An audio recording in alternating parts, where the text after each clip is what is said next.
Assalamualaikum warahmatullahi wabarakatuh. Perkenalkan, nama saya Aldo Hariski, mahasiswa UIN Raden Fatah Palembang, Fakultas Ekonomi dan Bisnis Islam, Program Studi Ekonomi Syariah dengan NIM 2120602051. Di sini saya akan mengajak teman-teman sekalian agar mengetahui apa itu pegadaian syariah. Gadai syariah atau aran merupakan akad perjanjian antara pihak pemberi pinjaman dengan pihak yang meminjam uang. Hal ini dimaksudkan untuk memberikan ketenangan bagi pemilik uang atau jaminan keamanan uang yang dipinjam. Pegadaian syariah juga merupakan suatu wadah untuk menjaminkan barang dengan dasar syariat Islam yang pada dasar realitanya tidak menerapkan bunga. Lahirnya pegadaian syariah. Pegadaian syariah sendiri atau biasa disebut aran lahir karena adanya kekhawatiran masyarakat terhadap gadai konvensional yang mengandung riba. Masyarakat menginginkan adanya gadai yang dalam transaksinya tidak mengandung riba dan sesuai dengan hukum Islam. Pegadaian syariah pertama kali berdiri di Jakarta dengan nama Unit Layanan Gadai Syariah atau ULGS, cabang Dewi Sartika di bulan Januari tahun 2003. Menyusul kemudian pendirian ULGS di Surabaya, Makassar, dan Yogyakarta di tahun yang sama hingga September 2003. Dasar hukum pegadaian syariah terdapat pada Al-Quran surah Al-Baqarah ayat 283 yang artinya, jika kamu dalam perjalanan dan bermuamalah tidak secara tunai, sedang kamu tidak memperoleh seorang penulis, maka hendaklah ada barang tanggungan yang dipegang oleh yang berpiutang. Akan tetapi, jika sebagian kamu mempercayai sebagian yang lain, maka hendaklah yang dipercayai itu menunaikan amanatnya atau hutangnya, dan hendaklah ia bertakwa kepada Allah Subhanahu wa Ta'ala, dan janganlah kamu para saksi menyembunyikan persaksiannya.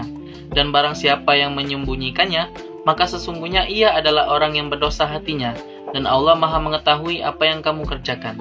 Dan juga terdapat pada hadis Nabi yang berbunyi dari Abu Hurairah radhiyallahu an, Nabi SAW bersabda, tidak terlepas kepemilikan barang gadai dari pemilik yang menggadaikannya, ia memperoleh manfaat dan menanggung resikonya.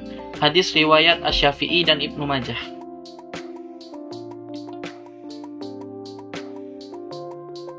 Akad pegadaian syariah. Pegadaian syariah memiliki dua akad, yakni akad ran dan akad ijarah. Yang pertama akad ran. Akad ran yang dimaksud adalah menahan harta si peminjam sebagai jaminan atas pinjaman yang diterimanya. Pihak yang menahan memperoleh jaminan untuk mengambil kembali seluruh atau sebagian piutangnya. Dengan akad ini, pegadaian menahan harta sebagai jaminan atas utang nasabah. Yang kedua, akad ijarah. Akad ijarah yaitu akad pemindahan hak guna atas barang dan jasa melalui pembayaran upah sewa, tanpa diikuti dengan pemindahan kepemilikan atas barangnya sendiri. Melalui akad ini, dimungkinkan bagi pegadaian untuk menarik sewa atas penyimpanan barang bergerak milik nasabah yang telah melakukan akad.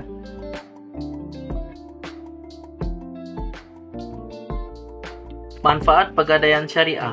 1. Prosedur lebih sederhana. Dengan terpotongnya beberapa tahap apabila mengajukan pinjaman di pegadaian, tentu akan menghemat waktu, tenaga, dan uang. 2. Waktu cair lebih cepat. Jika biasanya lembaga pembiayaan lain, baik platform daring ataupun luring, yang menawarkan proses pencairan uang cepat, kebanyakan selalu diikuti dengan pengenaan bunga yang tinggi, ataupun perusahaannya ilegal. Namun, peminjam terbebas dari dua hal tersebut jika menggunakan gadai syariah. Lalu yang ketiga, aman. Karena pegadaian syariah merupakan lembaga keuangan yang telah memiliki izin resmi dari pemerintah, tentu faktor aman dapat terpenuhi, sehingga kepemilikan barang terjamin dan tidak akan berpindah tangan.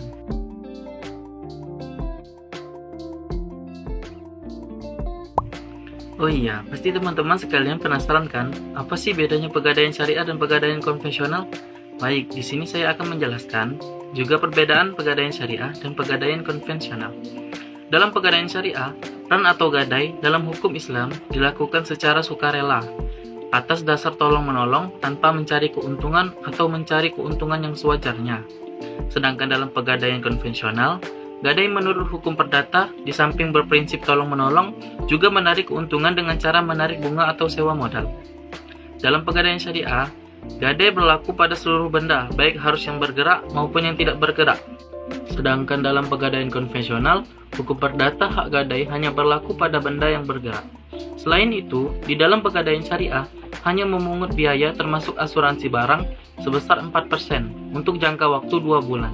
Bila lewat 2 bulan, nasabah tak mampu menebus barangnya, masa gadai bisa diperpanjang 2 periode. Tidak ada tambahan pungutan biaya untuk perpanjangan waktu. Sedangkan dalam pegadaian konvensional, menarik bunga 10% sampai dengan 14% untuk jangka waktu 4 bulan, plus asuransi sebesar 0,5% dari jumlah pinjaman. Jangka waktu 4 bulan itu bisa terus diperpanjang selama nasabah mampu membayar bunga.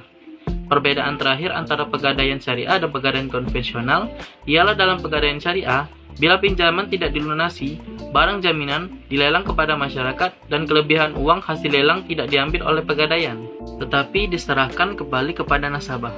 Sedangkan pada pegadaian syariah, bila pinjaman tidak dilunasi, barang jaminan akan dijual kepada masyarakat dan kelebihan uang hasil dilelang tidak diambil oleh nasabah, tetapi menjadi pemilik pegadaian. Jadi sudah jelas ya perbedaan antara pegadaian syariah dengan pegadaian konvensional.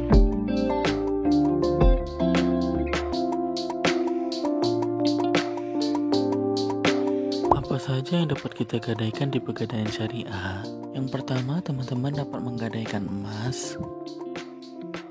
Dan yang kedua, kita bisa menggadaikan sertifikat, bisa sertifikat rumah ataupun tanah dan lain-lain. Yang ketiga, kita dapat menggadaikan barang elektronik seperti laptop. Dan yang terakhir, kita dapat menggadaikan kendaraan.